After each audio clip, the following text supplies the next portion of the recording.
Hi hello guys what's up hope all are doing good. ఇవాల్టి recipe మన Rayalaseema Chittoor side ఎక్కువగా చేసుకునే సూపర్ హెల్దీ ప్రోటీన్ రిచ్ ఆకుకూర చెనిగ్గింజలు అలసంద గింజలతో ఒక మంచి పుల్లకూర అయితే చేసేద్దాం వచ్చేయండి. ఈ పుల్లకూర తినేటప్పుడు అక్కడక్కడ చెనిగ్గింజలు అలసంద గింజలు తగులుతూ భలే ఉంటుంది. పదండి మన పుల్లకూరకి కావాల్సిన ఇంగ్రీడియంట్స్ ఏంటో చూసేద్దాం. ముందుగా ఒక ప్లేట్లోకి ఎర్రగా పండినటువంటి 2 టమోటాలు అయితే తీసుకుందాం.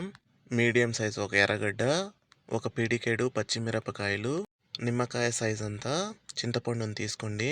మీ పులుపుని బట్టి అడ్జస్ట్ చేసుకోండి. ఒక పెద్ద సైజు ఫ్రెష్ ఆకుకూర కట్ట తీసుకోండి. అలసందలు ఒక 200 గ్రాములు, చెనిగ్గింజలు ఒక 100 గ్రాములు తీసుకోండి. వీటిని ఒక 4 అవర్స్ ముందు నానబెట్టుకోండి. రాయలసీమ చిత్తూరు సైడ్ అయితే ఇవి ఫ్రెష్గానే దొరుకుతాయి. చెనిగ్గింజలు అలసందలు అనేటివి పచ్చిగా దొరుకుతాయి. అవి వేసుకుంటే ఇంకా రుచిగా అయితే ఉంటుంది మన పుల్లకూర. పచ్చివి దొరకని వాళ్ళు ఇలా నేను చెప్పినట్టు ఒక 4 అవర్స్ ముందు అలసందలు చెనిగ్గింజల్ని నానబెట్టుకోండి. వీటన్నింటిని నీట్గా కడిగి రఫ్గా చాప్ చేసి పక్కనైతే పెట్టుకుందాం. ఇప్పుడు ఒక ప్రెషర్ కుక్కర్ తీసుకుందాం. అందులోకి నానబెట్టుకున్న అలసందలు చెనిగ్గింజల్ని వేసుకుందాం. పచ్చిమిరపకాయలు టమాటోలు యాడ్ చేసుకుందాం. రఫ్గా చాప్ చేసి పెట్టుకున్న ఆనియన్స్ని వేసేద్దాం. అలాగే చింతపండుని కూడా యాడ్ చేసుకుందాం. 1 టీ స్పూన్ పసుపు యాడ్ చేసుకుందాం. నీళ్లు తాగే గ్లాస్తో 1.5 గ్లాస్ వరకు నీళ్ళని యాడ్ చేసుకుందాం. నీట్గా కడిగి రఫ్గా చాప్ చేసి పెట్టుకున్న మన ఆకుకూరని యాడ్ చేసుకుందాం. కూరకి సరిపడా సాల్ట్ని యాడ్ చేసుకుందాం. స్టవ్ వెలిగించి దీన్ని స్టవ్ మీద పెట్టుకుందాం. ఒక 2 మినిట్స్ ఇలా స్టవ్ మీద పెట్టారంటే ఆకుకూర వాడి కూరలో కలిసిపోతుంది. అప్పుడు వీటన్నింటిని ఒకసారి మిక్స్ చేసుకొని కుక్కర్ మూత పెట్టుకొని ఒక 6 to 7 విజిల్స్ పెట్టుకుందాం. కూర ఉడికేలోపు మనం పోపుని రెడీ చేసుకుందాం. అందుకోసం ఈ విధంగా రఫ్గా చాప్ చేసుకున్న ఒక ఎర్రగడ్డ తీసుకుందాం. ఒక 4 ఎండుమిర్చి, 5-6 పాయలు తెల్లగడ్డ, 3 రెమ్మలు కరివేపాకు, అలానే పోపు దినుసులు, ఆవాలు, జీలకర్ర, పచ్చిశనగపప్పు వీటన్నింటినీ ఈ విధంగా కట్ చేసుకొని పక్కన పెట్టుకుందాం. మన కుక్కర్ విషల్స్ కూడా కంప్లీట్ అయ్యాయి. ఇప్పుడు కుక్కర్ మూత ఓపెన్ చేసుకుందాం. ఇప్పుడు వీటన్నింటిని ఒకసారి కలిపి అలసంద గింజలు ఉడికాయో లేదో చెక్ చేసుకుందాం. అలసంద గింజలు చెనిగ్గింజలు పర్ఫెక్ట్గా ఉడికాయి. ఇప్పుడు ఇందులో ఎక్స్ట్రా వాటర్ కనిపిస్తుంది కదా, ఈ వాటర్ని ఒక బౌల్లో వంచుకోండి. ఆ వాటర్ని పడేయకండి, తీసి పక్కన పెట్టుకోండి. ఇప్పుడు పప్పు గుత్తి సహాయంతో ఉడికిన మన పుల్లకూరని రుద్దుకుందాం. ఇలా రుద్దుకున్నాక ఇందాక వంచి పెట్టుకున్న ఎక్స్ట్రా వాటర్ని ఇందులోనే పోసేయండి.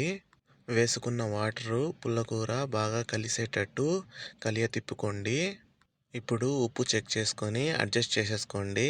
చూసారా మన పుల్లకూర ఎంత పర్ఫెక్ట్గా వచ్చిందో. మేము చిన్నగా ఉన్నప్పుడు మా అమ్మమ్మలు నానమ్మలు మన చేన్ల కాడే పని చేసుకుంటూ చెనిగ్గింజలు అలసందలు తెంచి అప్పటికప్పుడే ఒలిచి అక్కడే ఈ పుల్లకూర సంగటి చేసి వచ్చిన వాళ్ళకి వేస్తున్నారు. ఆ గోల్డెన్ డేస్ అయితే ఇక రావు. ఇప్పుడు స్టవ్ వెలిగించి వేరొక ప్యాన్ పెట్టుకోండి. అందులోకి ఒక 3 గరిటెలు నూనె వేసుకోండి. నూనె వేడెక్కాక ఆవాలు వేసుకోండి. ఆవాలు, జీలకర్ర అవి కొంచెం చిటపట అన్నాక తెల్లగడ్డని యాడ్ చేసుకోండి. తెల్లగడ్డ కాస్త వేగాక ఎర్రగడ్డల్ని యాడ్ చేయండి. ఇందులోకి ఒక 4 ఎండుమిర్చి వేసుకోండి. కరివేపాకుని కూడా యాడ్ చేసేసుకోండి. వేసుకున్న పోపుని బాగా ఎర్రగా కాలనివ్వండి. ఇంతలోపు మీరు అలానే చూస్తూ ఉండకండి, లైక్ చేసి సబ్స్క్రైబ్ అయితే చేసుకోండి. అలానే మీ ఫ్రెండ్స్ అండ్ ఫ్యామిలీకి కూడా షేర్ చేయండి ప్లీజ్. పోపు బాగా ఎర్రగా ఈ విధంగా వేయించుకోండి. ఇలా వేయించుకోవడం వల్ల మన పుల్లకూర అనేది మంచి టేస్టీగా అయితే ఉంటుంది. ఇప్పుడు పుల్లకూరని తిరగమాత వేసేయండి. వేసి ఒక 30 సెకండ్స్ మూత పెట్టేయండి. అంతేనండి, సూపర్ హెల్దీ సూపర్ టేస్టీగా ఉండే మన రాయలసీమ చెనిగ్గింజల అలసందల పుల్లకూర అయితే రెడీ అయిపోయింది. మీరు ఒక్కసారి దీన్ని ట్రై చేయండి, పక్కా నేను రాసి ఇవ్వగలను. వీక్లీ వన్స్ మీరు ఖచ్చితంగా చేస్తారు. అంత సూపర్గా అయితే ఉంటుంది ఈ పుల్లకూర. అమ్మమ్మలు చేసే కూరలన్నీ సూపర్ హిట్టే. చాలా సింపుల్గా ఉంటాయి, హెల్త్కి కూడా మంచివి. మనం ఇంకొంచెం మోడిఫై చేసుకున్నామంటే సూపర్ టేస్టీగా అయితే ఉంటాయి. వీడియో నచ్చితే ఒక లైక్ చేసి సబ్స్క్రైబ్ అయితే చేసుకోండి. మీరు ట్రై చేసి ఎలా వచ్చిందో పక్కా కామెంట్ చేయండి. ఇలాంటి సింపుల్ అండ్ ఈజీ రెసిపీస్ కోసం నన్నైతే ఫాలో అయిపోండి. మరో మంచి రెసిపీతో మళ్ళా కలుద్దాం. Bye guys.